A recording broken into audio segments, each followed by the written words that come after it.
Hello everybody, and welcome back for another episode of Indie Impressions. My name is Nick, and today we're going to be checking out Error City Tourists, a first-person exploration game by developer Strange Think, and this is from the Game Jolt-sponsored Glitch Jam, which the basic principle behind Glitch Jam is a very simple one, essentially. It's just designed to promote games that deliberately use glitches as an integral part of gameplay or otherwise embrace a glitched-out aesthetic, and that's essentially what we're going to be getting here with Error City Tourists, as far as I know, and I've only spent about 2 minutes with this one, but we're going to be wandering around in a city full of pretty dangerous-looking characters, trying to do our best to find out where we are and where we're going, and just have a good time and embrace the bizarre atmosphere. And I have to say, right off the bat, from the very beginning, this title screen is rather entrancingly soothing, I must say. The background music, I think, is doing a lot, as well as the very cool color scheme that's happening here. So why don't we start it out and see what we'll discover in this wild world of Error City.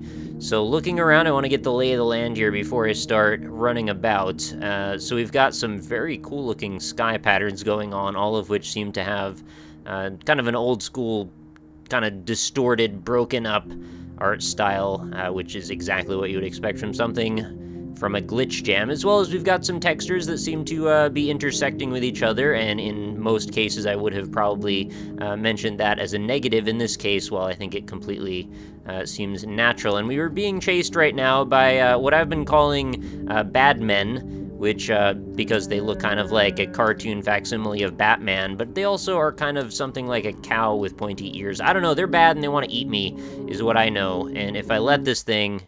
Yeah, see, it's not so good. You got eaten. Sorry, this is a bad holiday. And that's what happens in Error City. Things get a little wild here sometimes. These things are coming right after me. So why don't we look around? We'll see if we can discover some... Oh, geez, this thing is going to follow me right in here. I want to discover some of these computer terminals and see if there's maybe a story that we can latch onto. Oh, God, this thing is right after me. There is not a lot of time to think. I don't know why we would come on a vacation to this city, because it seems like it's full of things that are trying to kill me, more than things that are not. So another goal of mine is I want to kind of get up high off the ground where these things might not be able to get me as easily. We will help you soon. Is this the same on all sides? I think it might be. Yes, it is. If you're wondering about the controls... advisory directions. This is essentially just a kind of a standard Unity presentation. We've just got WASD and mouse look, and of course left shift to run, and there will be running. Oh god, that... I can't believe that didn't get me, and I didn't actually get to really read what that monitor said. These guys are very fickle. They seem to show up at unexpected moments when you're the most vulnerable. For example, reading one of these terminals, and they seem to be only aggressive at certain points. I can't quite put my finger on what makes them want to chase me. Oh, that one's getting stuck in the door frame. That's probably good. Stay on the move. I have picked up on that concept for sure. Welcome solution. I would welcome a solution, absolutely. So it's an interesting juxtaposition seeing such a chaotic landscape and such a broken up, abstracted landscape versus such soothing, therapeutic, and hypnotic music, which just sort of makes you feel like you're actually somewhere very safe and comfortable and relaxing, and, you know, everything that's going on is very much counter to that. So let's get up here where I think we might be safe. Now, one of the times, and like I said, I only played for about a minute, but when I was up here before, I noticed one of these characters seemed to have worked its way up into the ground, meaning the ceiling if we were at the base level, which means that I don't know 100% if I'm actually safe, but I want to do a little bit of mirror's edging around and see if I can find a way to get even up to the next level, and I think that might be a way over there. That is a bit of a long jump. So that an interesting thing starts to happen here as I'm looking around at the landscape around me.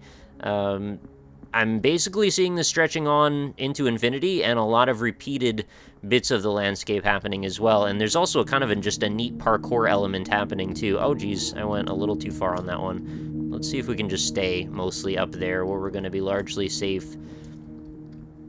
I think there's some really interesting stuff to be done with an idea like this, where you could have, and I don't know if this is actually procedurally generated, but it kind of feels like it is.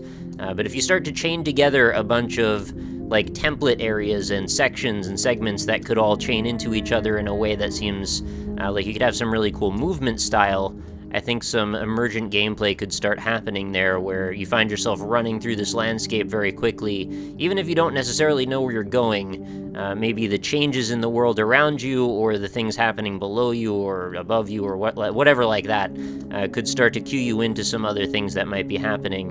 And it's just neat to have a kind of a directionless flight, yet still feel compelled to move like that. Like, even though these guys aren't necessarily posing much of a threat to you while you're up above, you still kind of want to keep moving, because you're not sure if things maybe are going to get scarier soon.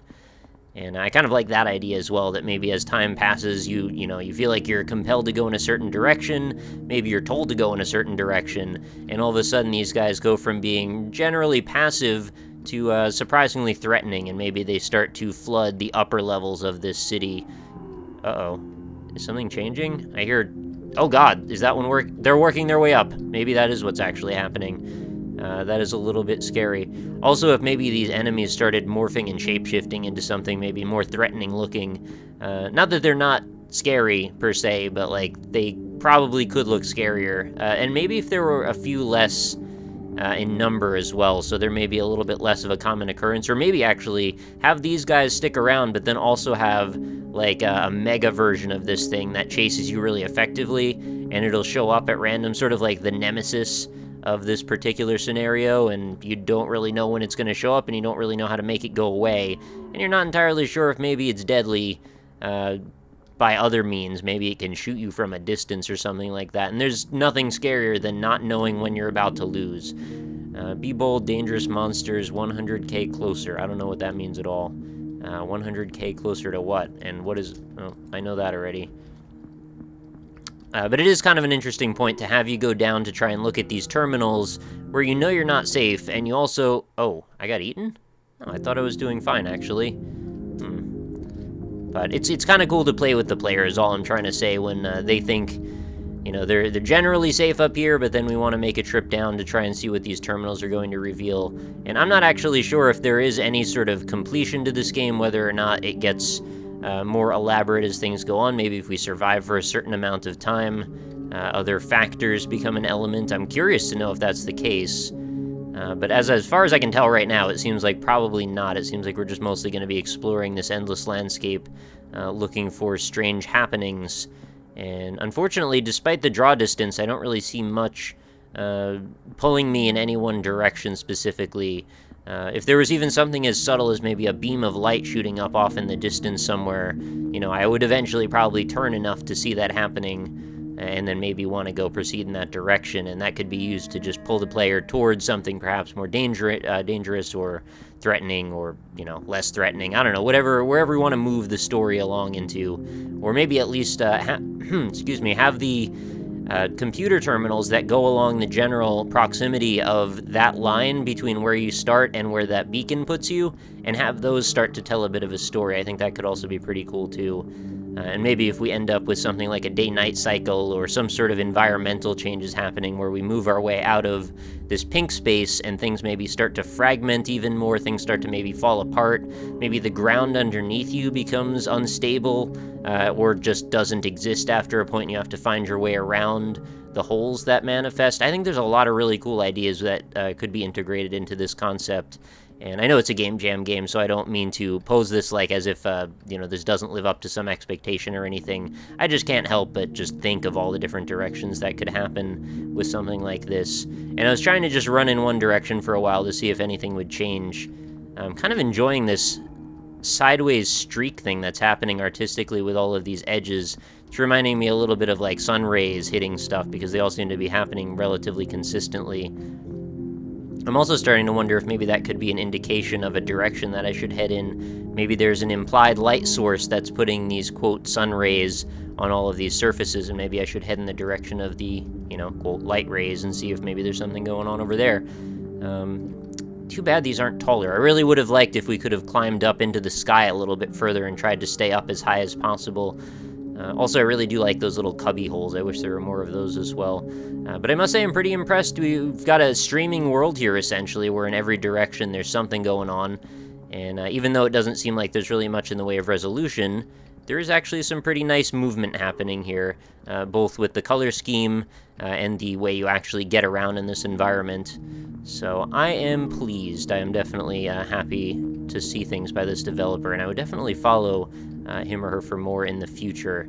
So I think that's about all I can really say on Error City Tourist. I do definitely recommend it if you guys want to walk around in this pretty wild environment. The link is going to be, of course, in the description, as it always is. And you can feel free to go see if you can find any more terminals that say things that I didn't run into, and I'm pretty sure there's going to be a few out there, because there's a lot of terminals. Also, a really easy one that probably could have made this a bit more playable, and actually maybe that's part of the problem, is I'm not looking at enough terminals, but maybe have a check thing that goes off, you know, as you unlock each terminal, make it clear that you've sort of, you know, tick that box in your log or something. Maybe there's one less thing for you to discover, and then you could at least go for completionism, whether or not those things are strategically placed and the terminals are laid out for you in any specific way. It doesn't really matter if they're just infinitely appearing in every single direction. So, you know, that would give you a reason to really keep moving around and checking them all. And proceed, scary region, jump up.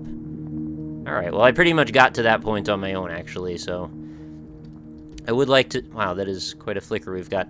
I would like to see if we could just stay up on, like, the next level up here for a while, but anyway, I think I will get going for another day. Thank you, as always, for watching, and if you enjoyed this episode, consider leaving a like on it. It does help me out a whole bunch. Be sure to come back again tomorrow. New episodes of Indie Impressions go up every single day, so I look forward to talking to you again for another game, probably from the Glitch Jam, because actually there's a whole bunch in there that I'm interested in taking a look at, and if you know my style, I am very much invested in the concept of weird, glitchy, surreal experiences, and, you know, that's totally cool. You know, the more games, the better. I think there's over 100 that have already been entered into the Glitch Jam, so I think we've got a lot of fodder to go for quite a while. Well, fodder is not the right word, but a lot of games and experiences that'll last us for a while. So feel free to come on back. I look forward to talking to you later, and I hope you have a fantastic night.